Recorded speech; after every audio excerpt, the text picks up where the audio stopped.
saudara, sahabat Jatuh kembali hadir ke hadapan Anda selama 30 menit ke depan bersama saya Farida Malia dengan tema kita kali ini yaitu terkait dengan waspadai aksi perundungan pada anak. Tentunya untuk membahas tema kita kali ini dengan narasumber yang pastinya spesial, berkompeten di bidangnya. Seperti yang ada di samping saya ini yaitu psikolog dari Rumah Sakit Elizabeth Semarang, Ibu Probowati Condronegoro. Apa kabar ini, Bu?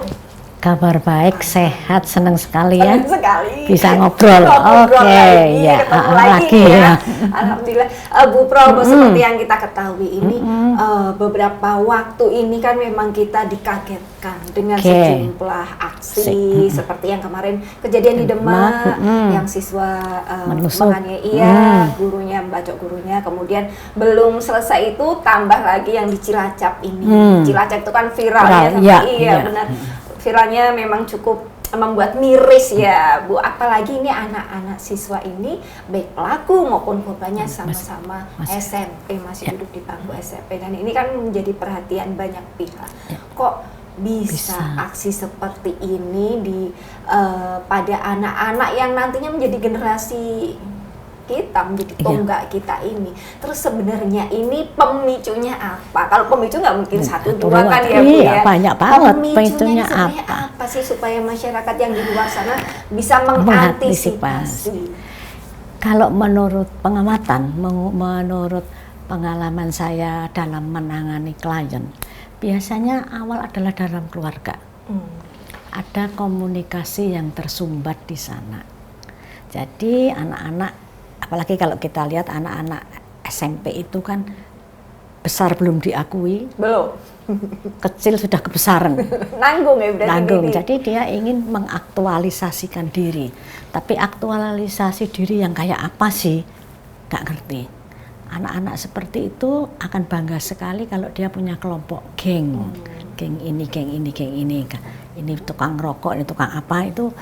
Wow, gitu. Jadi itu yang sedang tumbuh di ada anak-anak, tetapi mereka nggak ngerti harus pamer dengan siapa, harus pamer dengan kepintaran yang kayak apa sih gitu. Kita nggak, jadi pokoknya keren, tawuran, tangan itu keren, pokoknya keren tampil, itu yang menjadi impian mereka. Dan kita kadang-kadang cuek, nggak ngeh tentang bahwa ini loh anak ini butuh dihargai, butuh aktualisasi, beda kilo aku gitu, butuh diapresiasi. Orang bilang, kamu, tapi mereka dengan jalan tawuran beramai-ramai teriak-teriak itu bagi mereka pelampiasan energi yang lagi banyak. Ini loh aku, membuat orang nengok gitu, membuat orang ditengok, itu mereka happy. Hanya kok ditengok dalam hal yang tidak prestasi, tapi ya jangan dilihat yang jelek aja, yang baik juga baik. Kita kan lagi bicara lagi perundungan, jadi tidak semua lah. Tapi kan mereka memang pengen ditengok. Ini loh aku apa, jadi tengoklah saya. Tapi kan kadang-kadang kita cuek. Kita hanya kamu nakal sih, kamu itu saya pikir. Jadi awal dari keluarga. Berarti dari lingkungan terkecil. Lingkungan terkecil. Sekolah awal adalah di rumah.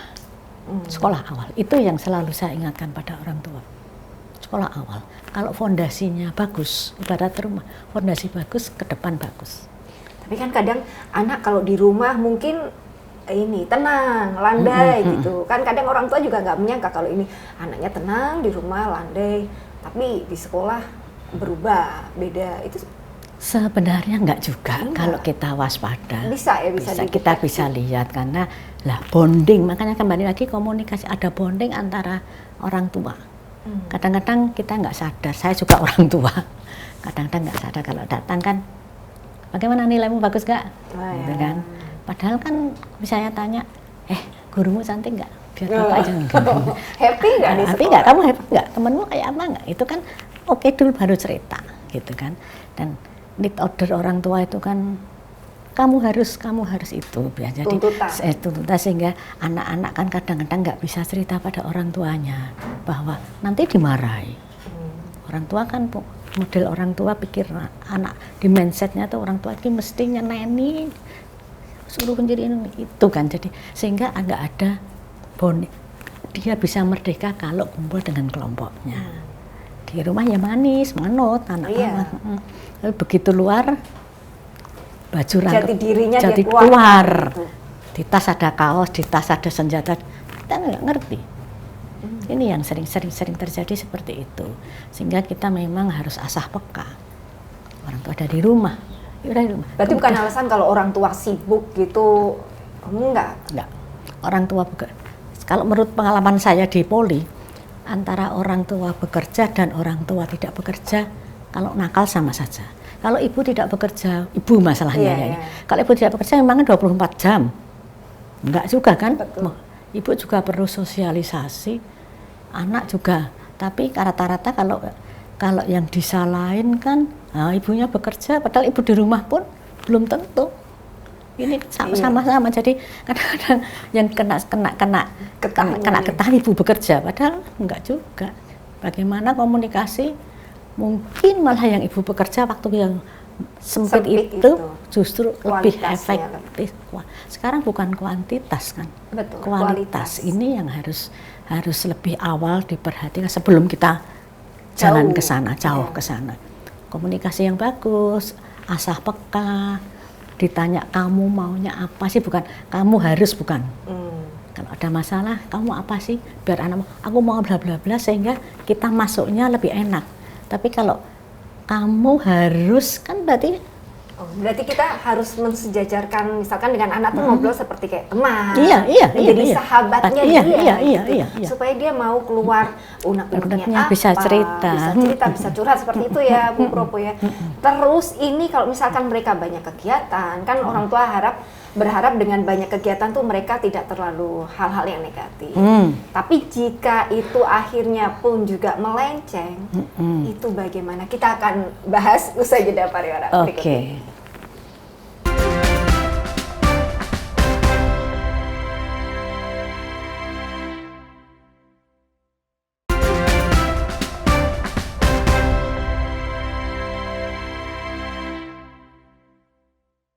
Ya, terima kasih saudara yang masih bersama kami dalam program Sapa Jateng bersama dengan narasumber kita Ibu Probowati Condronegoro, psikolog dari Rumah Sakit Elizabeth Semarang.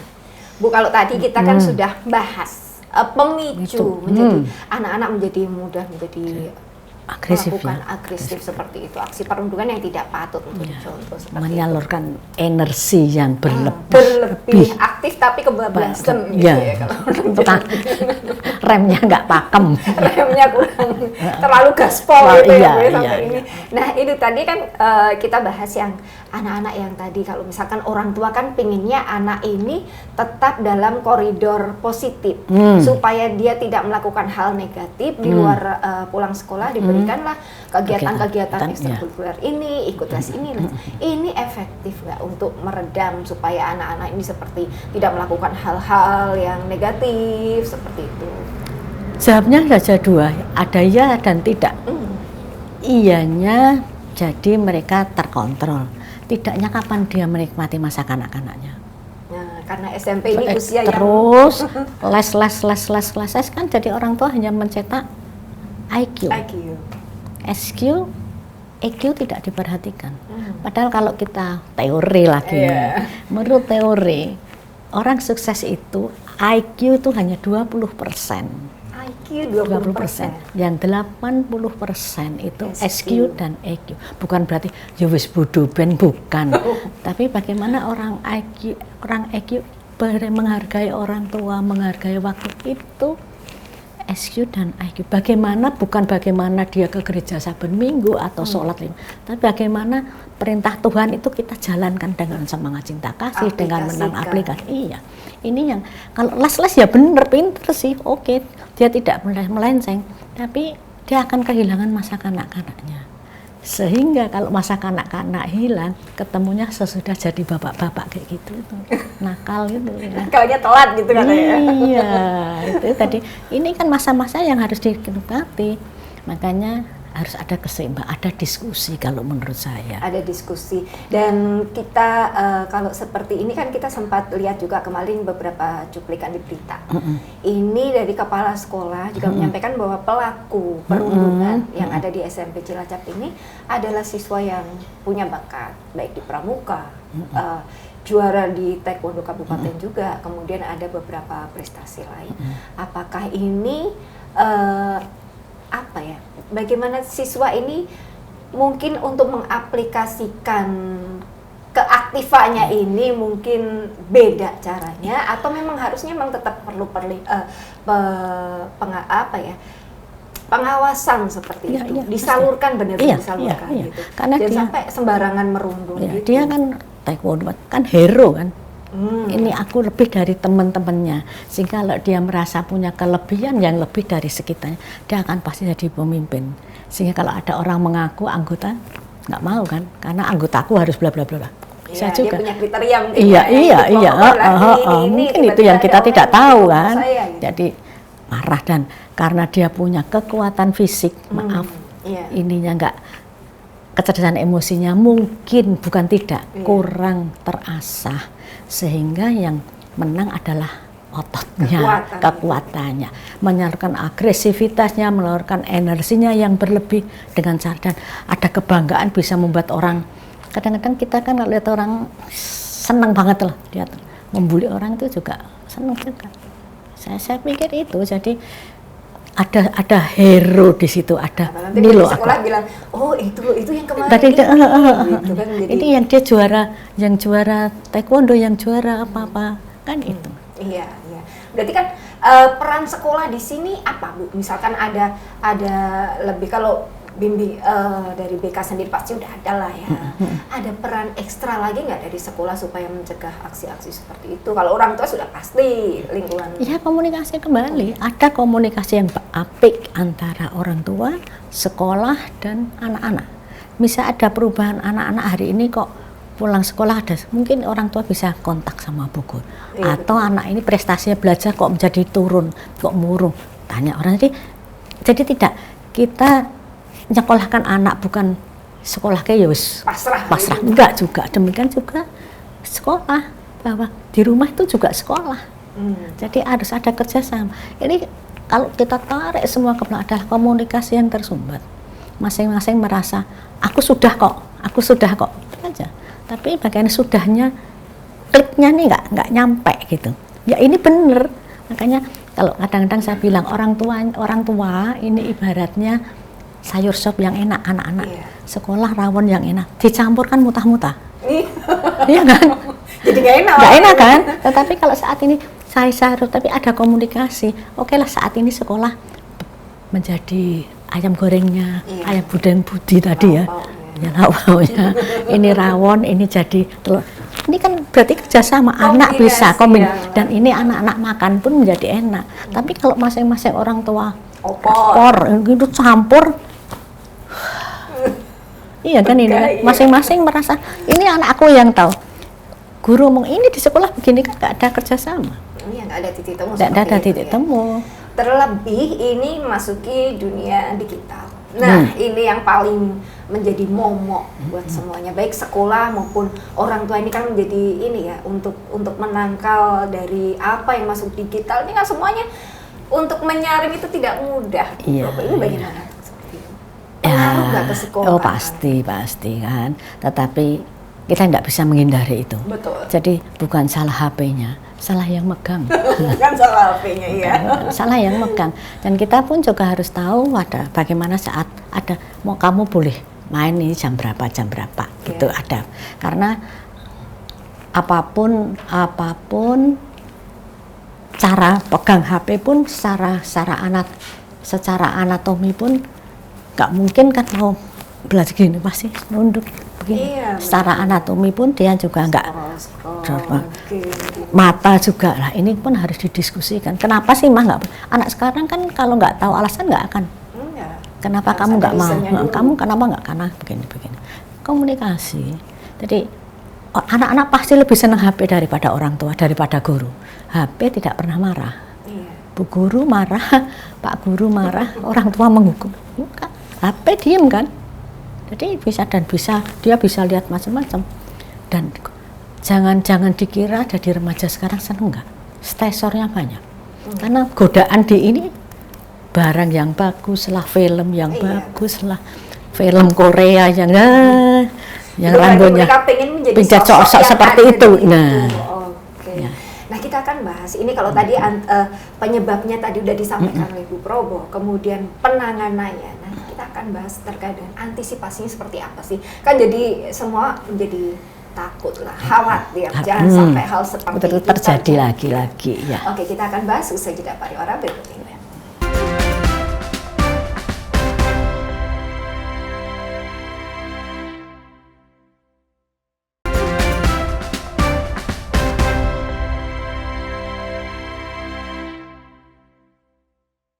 Ya, terima kasih saudara Anda masih bersama kami dalam program Sapa Jateng dengan tema spesial kita yaitu Waspadai Aksi Perundungan pada Anak. Bersama dengan narasumber kita, Ibu Probowati Condronegoro dari Rumah Sakit Psikolog dari Rumah Sakit Elizabeth Semarang. Okay. Bu Probo, kalau tadi sudah pemicunya sudah, terus penanganannya seperti itu sudah disampaikan. Antisipasi ini yang paling urgent itu kan antisipasi, mencegah lebih baik daripada mengobati. Nah, sakit. Mencegah sakit. Mencegah ini kan yang harus ini ya Bu ya, dilakukan harus dilakukan orang tua. Kalau tadi faktor pertama pasti dari orang tua. Kalau pencegahan juga kan dari orang tua sendiri. Kadang orang tua kan yang tadi saya tanyakan, di rumah anak-anak sepertinya diam, landai, baik. Mereka keluarnya begitu keluar dari rumah jati dirinya kelihatan. Kan kita belum bisa memprediksi seperti itu. Terus dari pihak sekolah sendiri, apakah juga ada antisipasi, perlu nggak, misalkan ada siswa yang seperti ini dipanggil ke BK, atau perlu ngobrol lebih dekat tanpa harus pakai konsep BK gitu. Karena kalau ada kata-kata BK nah, kan itu sudah ngeri ya? Ngeri. Tapi ada yang bangga juga kan, bangga. Ada juga yang keluar masuk BK malah bangga. Malah guru BK-nya dikerjain ya. Nah, itu dia. Itu bagaimana Bu? Begini, ya memang harus ada kembali lagi kerjasama yang komunikasi sama. Jadi antisipasi orang tua itu karena sudah merasa saya tua, saya lebih pengalaman, tolong itu udah agak diredam si orang tua. Jadi kalau misalnya anak cerita apa, maumu apa sih gitu. Kalau saya tanya anak saya, kamu mau apa? Anak itu akan merasa dihargai dan dia akan ngomong, aku mau punya pacar 10 Bu, mau begini, it's okay. Tapi dia akan ngomong. Tapi saya bisa ngomong, kalau 10 duitmu piro toh, ngapain si cewek klenger misalnya seperti itu. Sehingga anak ini sudah seneng karena dia bisa mengeluarkan pendapatnya. Tapi kalau kamu nggak boleh pacaran tidak. Nah, nggak boleh pacaran suruh apa? Saya bagus sih. Kamu nggak boleh main HP. Tapi suruh apa? Kamu nggak boleh main HP. Tolong dong mama, yuk kita buat kue bareng. Yuk, itu kan bisa. Jadi jangan sekedar melarang, tapi tolong dikasih. Kita nggak sadar. Kadang-kadang kita ini hanya menyalahkan. Kamu nggak boleh. Jangan. Terus makannya ikan kapan? Semua suruh jangan sayur. Terus makan ikannya kapan? Nggak bisa kan? Jadi, ayolah kita mulai tanya. Kamu apa sih sebenarnya? Anak-anak tuh seneng loh kalau ditanya sama orang. Mau apa? Pak, aku mau ini, mau sekolah ini. Tapi kalau kamu sekolah ini nanti begini, kamu begini. Terus piye kira-kira? Kamu kalau sudah mengambil keputusan tanggung jawab loh. Sehingga anak merasa orang tuaku paham. Apapun pasti pintar orang tuanya daripada anaknya. Tapi kalau anak sudah merasa dihargai, dia akan terbuka, dia apapun akan ngomong. Demikian juga dengan guru. Ya, demikian guru kan ada guru yang murid yang dekat dengan gurunya kan. Iya, ada. Bagaimana guru bisa mengambil hati anak-anak itu? Bukan sekedar guru bukan hanya sekedar guru di depan ini, enggak. Mungkin saat istirahat mereka ngobrol, mungkin ada di kantin ngobrol bareng, melepaskan atribut bahwa guru itu seakan-akan enggak juga sekarang. Jadi ini ya apa ya, kalau kita ini sama ngomongnya kan gampang. Betul. Contoh kalau kita ngomong dengan anak kecil, nggak mungkin saya berdiri, anak kecil saya pasti duduk supaya mata bahasa Indonesia ya, mataku dan matamu ini deket gitu, sehingga kan asumsinya, persepsinya sama. Tapi kalau saya di atas, dia di bawah kan mau apa ya? Jadi kan ini gitu. order dominan kan. Ini kan anak nggak mau. Tapi kalau pulang sekolah happy, hari ini bagaimana? kamu mau apa sih sebenarnya, kamu mau apa? Aku mau ini. Loh, mama belum punya uang kok, nanti kalau Ya, berarti komunikasi sebisa mungkin orang tua menjadi teman. Iya. Jadi buat anak. ambil dulu informasi. Kita belanja informasi dari dia dulu, baru kita masuk pelan-pelan. Karena kalau anak sudah bisa cerita, dia merasa dihargai. Gampang kok anak-anak itu ditekuk-tekuk, dimasukkan dompet aja diem gitu. Tapi kalau dia begitu dikasar sedikit, dia nggak bisa ngapa-ngapain. Karena untuk usia SMP ini kan memang usia yang mereka rawan. butuh keakuan gitu. Coba kalau kita amati yang bermasalah itu kan SD kelas 6-an dengan SMP. SMA sudah mulai memakai rasio, sudah ya ada tapi tidak sebanyak. Penelitian kayaknya ada ya. Kebanyakan yang dilakukan adalah anak-anak SMP itu. Iya, betul. Anak-anak yang tanggung, besar belum, kecil kebesaran. Jadi dan tanggung itu aja sih menurut saya. Jadi memang berarti ada komunikasi, kemudian pengertian, pemahaman dan kolaborasi antara sekolah, keluarga, dan mungkin juga di kita kan memang tidak bisa disaring, tapi bisa diedukasi gitu ya. Dan tolong juga kami orang tua dan guru kalau salah beranilah minta maaf. Kadang-kadang orang tua itu maafnya kan mahal, nuntut anak tuh, aduh mama sorry ya, aduh mama maaf salah ya, itu juga nggak apa-apa. Anak lebih menghargai karena bahwa oh ternyata orang tua juga salah, kok bisa mengakui bahwa saya nggak pas gitu. Bisa jadi memberikan contoh yang baik. Ya makanya kembali lagi keluarga lagi, anak-anak kan belajar model. Nah, intinya dari rumah. Iya, modelnya bagaimana. Kalau di rumah lihatnya cuma orang teriak berantem, ya depannya ya karena disketnya, inputnya gitu ya. Maksudnya begitu, dia tidak tahu bagaimana komunikasi, bagaimana negosiasi, bagaimana lobby. Ini kan belajar dari awal. Ya nggak bisa. Ini semua proses, bukan ujuk-ujuk, enggak. Proses yang bukan panjang. sadek-saknyet ya, Bu. Proses. Berarti memang harus bertahap dan harus dilakukan dengan komunikasi yang rutin, yang penak, yang masuknya halus, tidak memaksa, tidak otoriter. Ada kejadian aja gitu. Ini proses yang panjang. Keluarga, semua keluarga, jadi mulai dari awal. Mulai dari keluarga, karena ya apapun anak-anak kan masih dalam asuhan keluarga, meskipun besar seperti apapun tetap anak, tetap butuh orang tua. Itu dia, anak-anak yang butuh pengakuan, ini memang harus ada orang tua di situ yang menopang, menjadi teman curhat, menjadi orang tua dan bahkan jadi sandaran, dari tempat diunek-unek ya bisa juga, karena anak marah kan, ya dan kolaborasi antara orang tua dan sekolah ini memang harus kompak, harus waspada, harus peka. Nah itu dia, peka. Terima kasih Bu Probos, semoga perbincangan kita ini bisa menjadi inspirasi buat semuanya. Kemudian semoga kita berharap tidak ada lagi aksi-aksi perundungan yang dilakukan di luar sana. Dicegah. Sebisa mungkin dicegah dengan apa yang tadi sudah disampaikan oleh Bu Probo ya. Maksudnya antisipasinya seperti itu, penanganannya seperti itu, dan pemicunya, kalau pemicunya ini bisa diredam, orang tua bisa maksimal berkomunikasi, mengedukasi. Nah nanti semuanya insya Allah bisa berjalan. Iya, bagus. Terima kasih atas waktunya Bu Sama-sama. Probo. Semoga perbincangan kita menjadi manfaat buat semuanya. Saudara, tidak terasa 30 menit sudah saat Pak Jatan menemani Anda. Saya Farida Malia, mewakili kerabat kerja yang bertugas mengucapkan terima kasih. Kompas TV, independen, terpercaya.